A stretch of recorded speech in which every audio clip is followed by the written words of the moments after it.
Sebentar tadi Datuk Seri Ismail Sabri Yaakob sudah pun meninggalkan perkarangan Istana Negara selepas menghadap Seri Paduka Baginda Yang di-Pertuan Agong untuk mempersembahkan senarai kabinet cadangan beliau, dan kita jangkakan ia akan diumumkan pada bila-bila masa sahaja lagi. Tapi saya mahu bersama dengan dua wartawan kami yang berada di lokasi. Seorang adalah Ridauddin Daud yang sudah pun berada di perkarangan Istana Negara, dan juga Umavati Ramaya yang berada di Pejabat Perdana Menteri.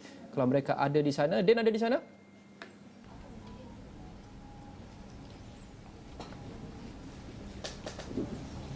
Ya Lokman, saya masih lagi berada di Istana Abdul Aziz di Kuantan, Pahang ini. Seperti yang saya ceritakan sebentar tadi, baru saja kira-kira jam 1.38 petang, kelihatan kelibat ataupun kenderaan membawa Perdana Menteri Datuk Seri Ismail Sabri Yaakob meninggalkan Istana Abdul Aziz di Kuantan ini. Beliau juga diikuti oleh kenderaan yang membawa Menteri Besar Pahang Datuk Seri Wan Rosli Wan Ismail yang sama-sama keluar pada jam 1.38 petang tadi.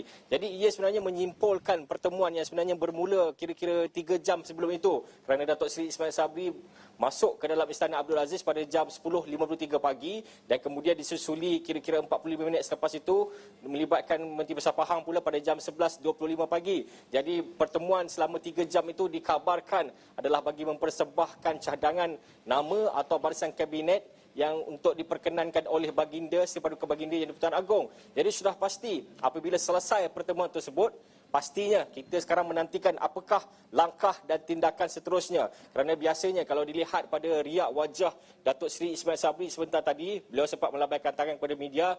Daripada riak wajahnya nampak beliau tersenyum. Jadi saya fikir mungkin ada berita baik. Mungkin juga yang di-Pertuan Agong sudah memperkenankan cadangan barisan kabinet daripada Datuk Seri Ismail Sabri Yaakob. Jadi pastinya kita hanya menantikan detik dan waktunya bilakah barisan kabinet akan diumumkan. Dan pastinya sebelum ini banyak kita lihat kabar angin bermain berlega-lega di media sosial. Sama juga seperti angin di sini agak kuat, begitu juga kabar angin di media sosial yang mengatakan bahawa beberapa nama disebut sebagai timbalan Perdana Menteri. Antaranya Datuk Seri Hamzah Zainuddin, Datuk Seri Muhammad Azmin Ali dan beberapa nama lain yang difikirkan ataupun dicadangkan untuk memegang portfolio-portfolio tertentu.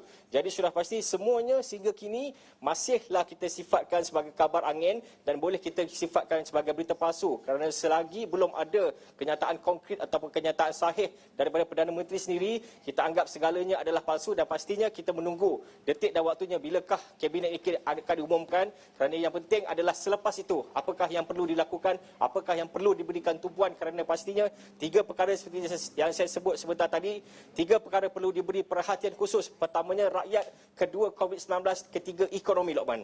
Ya, terima kasih Din. Sudah tentu jika tidak pasti jangan kongsi. Sudah tentu musim hari-hari menjelang pengumuman kabinet ini, kita akan biasa menyaksikan pelbagai senarai-senarai yang berlegar di WhatsApp dan sebagainya. Tidak sah dan tidak rasmi. Ianya hanya akan rasmi apabila Perdana Menteri mengumumkannya secara rasmi.